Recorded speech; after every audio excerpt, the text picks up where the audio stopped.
First theory which explain the movement of upward movement of water is root pressure theory. So ये theory कहती है कि जो root है जब वो वाटर को अब्जॉर्ब करते हैं, सबसे पहले तो रूट थ्योरी करते हैं ना, तो जब ये वाटर को अब्जॉर्ब करते हैं, it exert a pressure that is the root pressure. अब एक चीज़ देखो, जैसे सिंपल एक बैलून की एग्जांपल लो, तो जब उस पर हम पानी भरते हैं तो वो क्या होता है, उस पर प्रेशर लगता है उसकी वॉल पे। उसी तरीके से देखो कि जो रूट हेयर है उसमें पानी भरा है, तो उसके एक जो वॉल्स हैं, प्लाज्मा मेम्ब्रेन है, उस पर प्रेशर लगेगा। देन वो जब एपिडर्मिस सेल में जाएंगे, एक जो प्रेशर लग रहा है ना रूट के सेल में, that is known as root pressure which pushes the water upward. अब ये जो रूट प्रेशर है ये क्या करेगा कि वाटर जो है उसको अपवर्ड पुश करेगा। अब क्यों करेगा, बिकॉज एक जगह है, जैसे ये एक दूसरे के साथ अटैच्ड है, तो इसमें अगर पूरा भर गया है तो उसके बाद इसने आगे को भेज दिया, तो इससे क्या हो रहा है कि अपवर्ड की तरफ मूवमेंट हो रही है, क्योंकि पहले तो लेटरल होंगी, उसके बाद ये जो इसका ट्रैकिड्स और वेसल्स हैं रूट के, वो कनेक्टेड हैं हमारे पास स्टेम के साथ, तो क्या हो रहा है, अपवर्ड मूवमेंट जाएगी।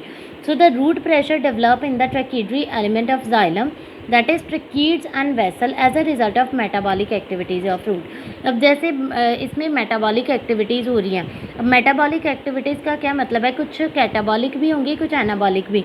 अब जैसे कैटाबॉलिक एक्टिविटी होती है जिसमें ब्रेक डाउन होता है कॉम्प्लेक्स सब्सटेंसेस का into simpler substances. Anabolic activities होती हैं जिसमें सिंपलर सब्सटेंसेस कॉम्प्लेक्स सब्सटेंसेस में बनते हैं। तो ये रूट में भी, क्योंकि रूट भी डेवलप कर रही हैं, तो उनमें भी ये मेटाबॉलिक एक्टिविटीज़ होती रहती हैं। तो इसकी वजह से क्या होता है कि जो ट्रैकिडरी एलिमेंट्स होते हैं, जैसे ट्रैकिड्स हैं और वेसल्स हैं, जो कंडक्शन कर रहे हैं, इनमें जो प्रेशर है वो डेवलप होता है। तो ये जो रूट प्रेशर थ्योरी है ये सिर्फ और सिर्फ स्मॉल प्लांट्स के लिए एप्लीकेबल है, but not in tall trees. The effect of root pressure in transport of water is more important at night. अब ये रात को क्यों इम्पॉर्टेंट होता है, बिकॉज दिन के टाइम हमारे पास दो फोर्सेज होती हैं ज़्यादा जो इससे स्ट्रांग होती है, that is transpiration pull and cohesion theory. वो डे के टाइम के लिए एप्लीकेबल है, और रात को क्योंकि बहुत सनलाइट नहीं होती तो ट्रांसपिरेशन नहीं होती, जिसकी वजह से पुल नहीं जनरेट होता, और वो इसकी वजह से रात के टाइम पे जो रूट प्रेशर है इसकी वजह से जो वाटर है वो ट्रांसपोर्ट हो रहा है। So the second one is transpiration pull and cohesion tension theory. अब ट्रांसपिरेशन पुल क्या होता है, सबसे पहले तो जैसे आपको ट्रांसपिरेशन का मतलब पता है ना कि वाटर का लॉस होना, the loss of water in the form of water vapour from aerial part of plant. तो जैसे प्लांट के सबसे ऊपर वाले पार्ट्स होते हैं, तो उनमें से जब सनलाइट पड़ती है, ड्यू टू द सनलाइट इसमें ट्रांसपिरेशन होती है, मींस वाटर जो है वो इन the form of water vapour evaporate हो जाता है। इस प्रोसेस को हम बोलते हैं ट्रांसपिरेशन। अब ट्रांसपिरेशन की वजह से एक फोर्स जनरेट होती है जिसे हम बोलते हैं ट्रांसपिरेशन पुल। अब ये क्या है, ये थ्योरी ये कहती है कि जब प्लांट के ऊपर सन की रेजेस पड़ती हैं तो इसके जो वाटर है वो इन the form of water vapour evaporate हो जाता है, और ये जो प्लांट के अपर पार्ट है जैसे लीव्स हैं, इनमें वाटर की कमी हो जाती है, स्टेम में होती है, तो इसकी वजह से क्या होता है कि नीचे से एक ड्यू टू द ट्रांसपिरेशन अब इनको वाटर चाहिए, तो ये क्या करेंगे, नीचे से वाटर को सक करेंगे। मींस एक जैसे संक्शन फोर्स होती है ना कि किसी चीज़ को पुल करना, उसी तरीके से ट्रांसपिरेशन के कारण नीचे से वाटर जो है वो पुल हो रहा है, that's why we call it as the transpiration pull. So इस थ्योरी के अकॉर्डिंग जो मेन फोर्स रिस्पॉन्सिबल है दैट इज ट्रांसपिरेशन पुल, जो लीव्स में जनरेट होती है, which pulls the water column filled in the xylem tracheids and vessel. अब ये क्या कर रहा है कि जो वाटर कॉलम है जाइलम के ट्रैकीड्स और वाटर में से उसको अपवर्ड की तरफ पुल कर रहा है। अब ये डे टाइम पे ट्रांसपिरेशन पुल जो ज़्यादा स्ट्रांग होता है, क्योंकि रात में सनलाइट नहीं होती तो ट्रांसपिरेशन बहुत कम होती है। अब दूसरी थ्योरी आ जाती है इसमें एक और, कोहेजन थ्योरी।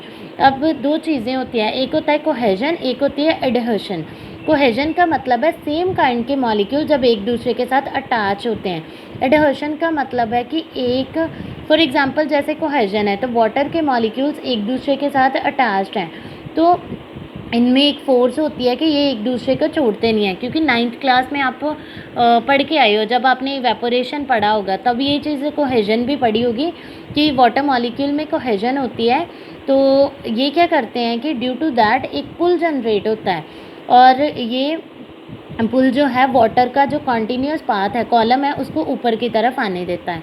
सो दूसरा हमारे पास एक होती है एडहर्शन फोर्स। तो एडहर्शन भी यहाँ पे होते हैं, लेकिन उसका एडहर्शन का कम रोल होता है कि जैसे इसकी ट्रैकीड्स हैं या वेसल्स हैं, इसकी वॉल्स के साथ भी वाटर मॉलिक्यूल्स अटैच होते हैं।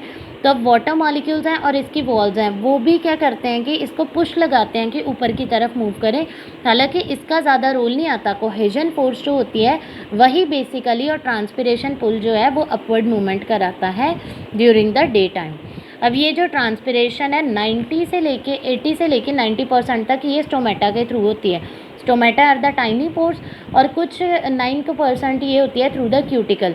क्यूटिकल होती है जो लैंड प्लांट के ऊपर स्मूथ सी कवरिंग बनी होती है ना, दैट इज़ क्यूटिकल। अब इसका काम वैसे पर्पस यही होता है कि जो इंटरनल सेल्स हैं इसके प्लांट के लीव्स के, उनको प्रोटेक्ट करके रखें ताकि उनमें से सारा वाटर ना निकल सके।